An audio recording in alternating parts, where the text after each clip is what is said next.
Hey guys, welcome back to She's At It Again. My name's Tanya, and what I want to show you today is a recipe for a quiche.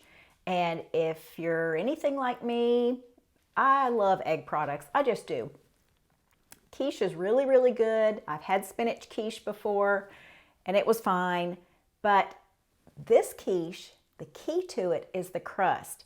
I'm not even kidding you when I say the crust is better than the filling.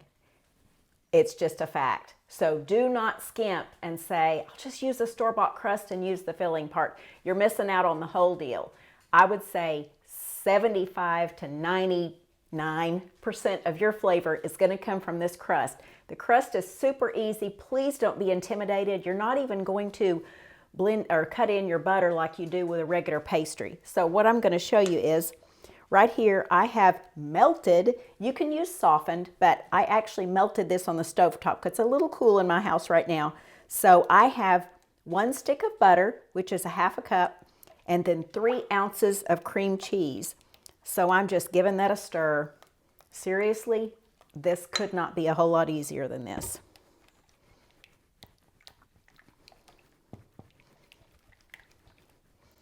If your butter is softened, it's actually a little bit easier to work with, but because of the nature of being in a hurry, I heated it up just on a burner. That's the benefit to using a metal pan. So this is 1 cup of organic plain flour. Dump that in there.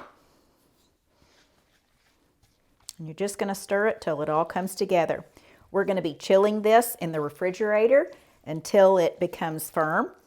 So while I'm chilling it in the refrigerator, I'm hoping that the rain stops just a bit, and I'm going to go walk the doggies. They don't know it yet because they'll be so excited. They really hadn't been out that much today. Terrified of thunder. So this morning was not a good morning for Zoe. She's happiest when the sun is shining. All right, do not be afraid of this dough. I'm telling you, I'll be your biggest cheerleader when you start doing this. Just work it until you'll even see little streaks of cream cheese in there maybe, and that's totally fine. Just make it, just work it around until you don't see any dry flour left. Get it off your spatula. I've got my Santa Claus spatula here that 2 of my little students gave me for Christmas a few years ago. Those students, I'm not a teacher, don't misunderstand. They just asked me to teach a cooking class for extracurricular after-school stuff at one of our local Christian schools. And the kids are so funny. Really, all they wanted to do was eat what we were making. Drove me nuts. But I do love those kids. But they know what I like because they came at me with spatulas and I was like, okay, you're my favorite student. All right, we're going to put this in the fridge again to chill until it gets a little more firm, easier to work with. Right now, if I tried to roll it out, it would just be so floppy I couldn't even manipulate it. So you're going to need a deep dish pie pan. Ceramic is preferred, but if you have glass, that's great too. I would not necessarily recommend a dark metal pan because you're going to bake this long enough to where the crust might get a little dark on the bottom. If you have a shiny metal pan, a metal pie pan, that would be fine too. I'm just not a big fan of the darker colored metal pans just because it cooks it too much on the outside, sometimes leave the inside not cooked enough. So again, we're going to chill this in the fridge. I would say, let's see, we're probably going to give this about a couple of hours in the fridge. If yours is just softened, it's not going to take near that long. So let's chill it until it sets up a bit, and then we'll come back and roll it out, and then we'll fix our filling, and we'll show you what to do from there. So we'll be right back. All right, we are back. It didn't take near 2 hours for our dough to firm up, but we did get the doggies walked. That's the important part, right, girls? All right, we have our dough in our bowl here, and it's still pliable, but it's pretty firm. My countertop is normally pretty cold. I know when I lean over it to look at something on the computer, my elbows get really cold. All right, we've got rolling pins down here. I'll get the wooden one. I have a heavy marble one, and then I have a wooden one, but we'll use the wooden one. It's lighter weight. Make sure your dough is coated in flour at all times. It really doesn't matter, unless it gets excessive, how much more flour this particular one absorbs. It's not that big of a deal. This is very, very pliable because remember, we put an entire stick of butter in this dough along with the 3 ounces of cream cheese. So it has enough moisture in it to where it can take quite a bit of flour and won't adversely affect it. Now sometimes this dough acts up and I don't really know what's going on, but let's keep our fingers crossed that it behaves so it doesn't look like it's such a challenge for the people who haven't worked with dough a lot to try it. Even if this completely falls apart into pieces, piece it back together and push it into the pie pan. And you heard it here. Honestly, you can do it that way with this dough. This is not like a regular pastry, like a pie pastry.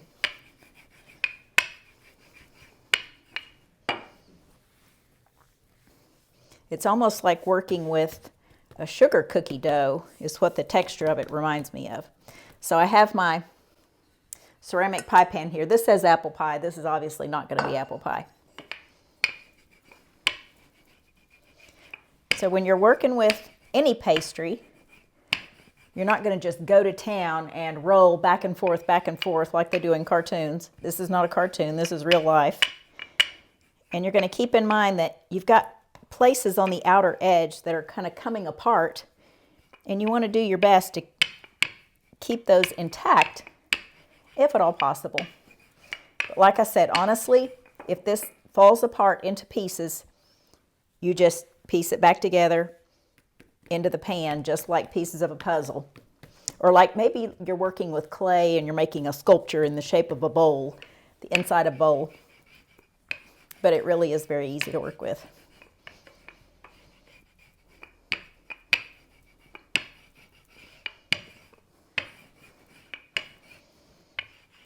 Now you could go to an event where you and 5 of your friends are supposed to take a different flavor of quiche, and you can show up with this one, and people might eat the other ones, but they will comment on this one. Not because of the fact it has a different filling to it, but because of the fact that the crust is made with the cream cheese. It is just phenomenal.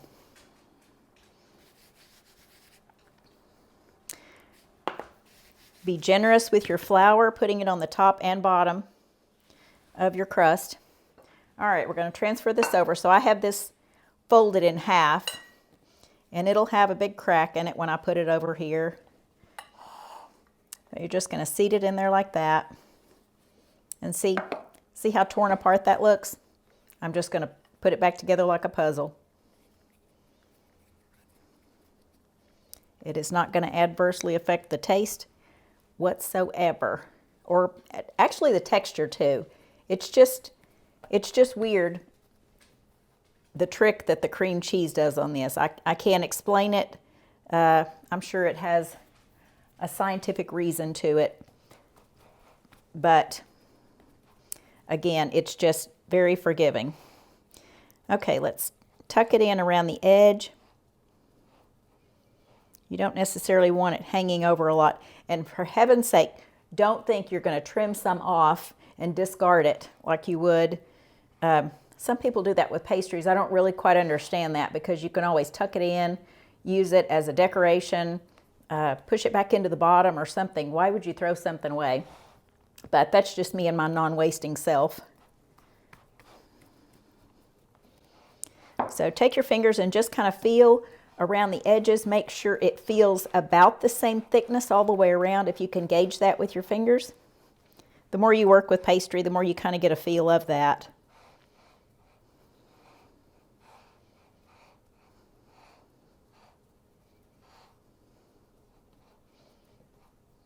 You can tell where there's a little bit of a thickness in some of the parts of it and where it's thinner in others. So just try to even it out as best you can. You can flute or crimp the edge of this if you want to. I'll just kind of do this twisting thing with my finger. That's how I do nearly every pie I've ever done, just because it goes so quickly.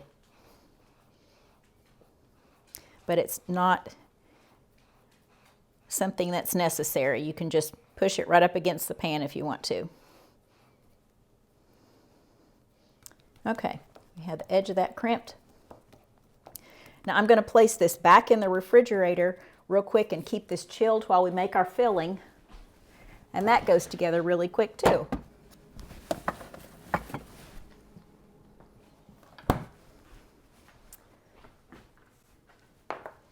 So for our filling, let's get that out of the way. For our filling, we are going to have in a bowl, we're going to use 4 eggs.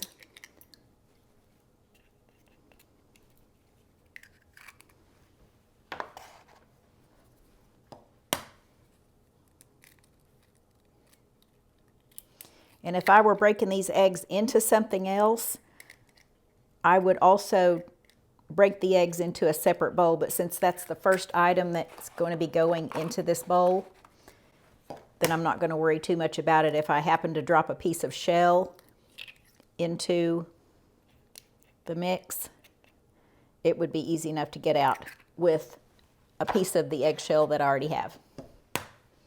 And I'm not concerned at all about any of the eggs being bad, because these are from my friend's chickens, and I get very fresh eggs from very healthy chickens, and nothing normally goes wrong with them. So those were all fine.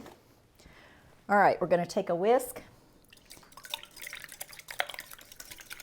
Just make sure those are whisked well.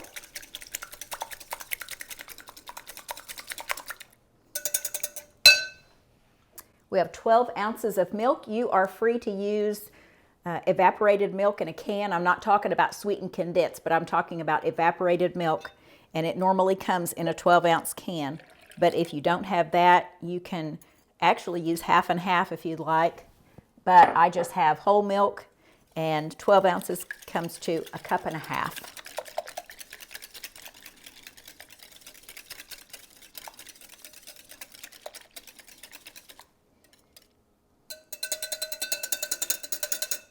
Okay, at that point you can put your whisk away and get a rubber scraper, because the other ingredients we have are kind of lumpy for the most part, except for the seasoned salt. You need to put a half a teaspoon of seasoned salt in. I've said before I make my own, but just as long as it doesn't have MSG or monosodium glutamate in it, then it would be a fine choice, whatever seasoned salt you prefer. All right, this is spinach. Let me tell you a little bit about the spinach. This is kind of a kitchen hack, if you will.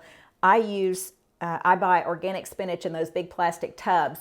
I bring it home, and what I don't need as fresh spinach, I need to keep in the freezer for extended period of time for storage. So I will just take it and take all those leaves out of that tub and cram them into a gallon Ziploc bag.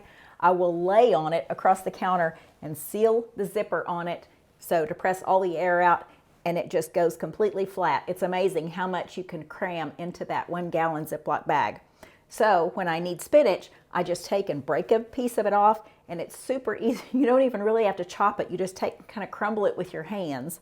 So for this recipe, you'll need a half a cup of spinach. Now what I do is I put a big handful of it in a cup, and I have pressed all the liquid out that I can possibly get out.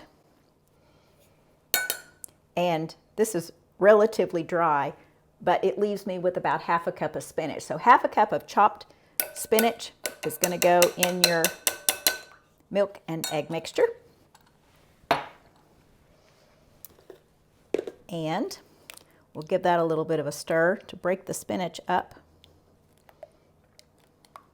And it does not matter if the spinach is cooked or fresh, because this is going to be cooked in the oven anyway.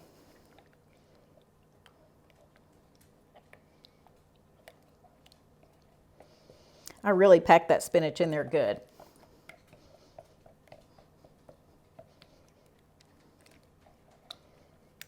You just want to make sure you get as much of the liquid out as you can.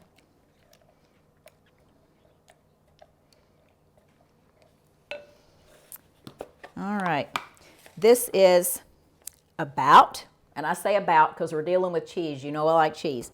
This is about half a cup of Monterey Jack cheese and half a cup of extra sharp cheddar cheese. And I've shredded those earlier and put them in this container. Don't use pre-shredded cheese. I say that every single time I touch the cheese. I'm sure y'all get tired of it, but pre-shredded cheese has a coating on it that just doesn't work well in all recipes. So I just say bypass those pre-shredded cheeses in the supermarket, move on. Go get you a block of cheese and a grater, and you will be surprised at how much it builds your muscles up. Not really, but it is better cheese. All right, so that is our mixture for the filling of our quiche. Now, I'm not going to bake this until probably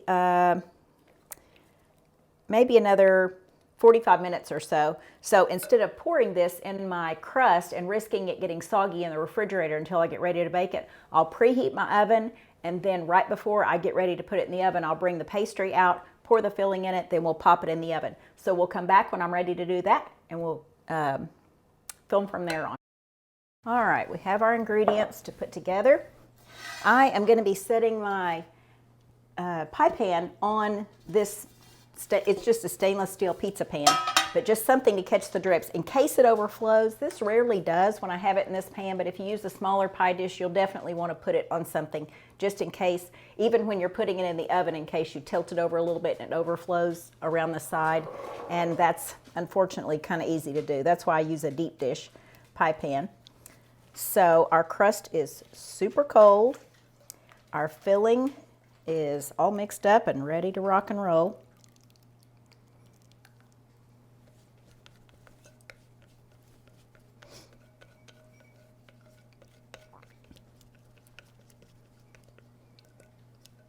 I have our oven set at 400 degrees. It's preheating right now, so the buzzer should be going off any minute now.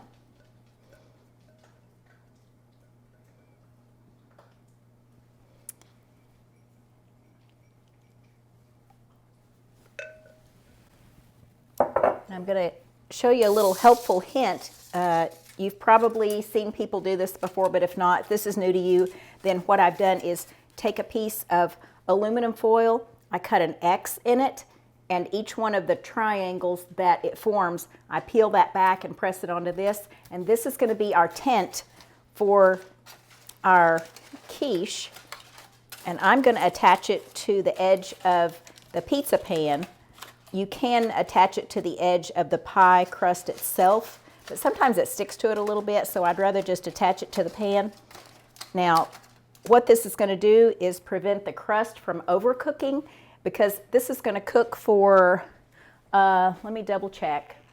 Yeah, 40 to 45 minutes. So 40 to 45 minutes is enough to cook the inside of this quiche, but your crust might get a little dark. And if you like dark crust, that's fine. You don't have to tint this, but it just keeps it a really pretty golden brown while allowing the inside of the quiche to cook all the way through. So when you take this out, it might look just a tiny bit jiggly, but between 40 and 45 minutes should be, oh sorry, shaky dog again, should be sufficient time to get this cooked all the way through, particularly if you use the condensed milk in a can, or the evaporated milk I should say. It'll give it a little bit thicker texture, and that'll cook a little bit quicker. There's a little more liquidy form to just whole milk. But anyway, we're ready to put this in the oven as soon as our timer goes off.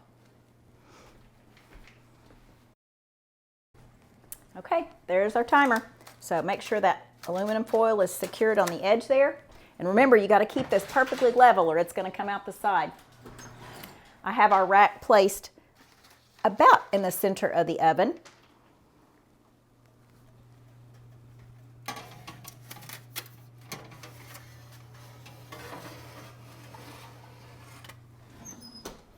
All right, I'm going to set the timer for 40 minutes. And at 40 minutes, I'll check and just see what it looks like. I may even take the foil off at that point, just reach my hand in there because foil really doesn't get that hot, not too hot for your hand. I'll just reach in there, take the foil off, and let it finish cooking for another 5 minutes. So it'll be all the way set. We'll video that. I'll turn the camera back on as soon as it comes out of the oven so you can see what it looks like. Okay, our buzzer has gone off. We're going to get our quiche out of the oven. I've let it set in there just a minute or two after the buzzer even went off and turned the oven off. So never hurts to let it set up a little bit more because it will be a little bit watery if we decide to cut into it right now. You have to let it sit for a while. But I just wanted you to get a look at it.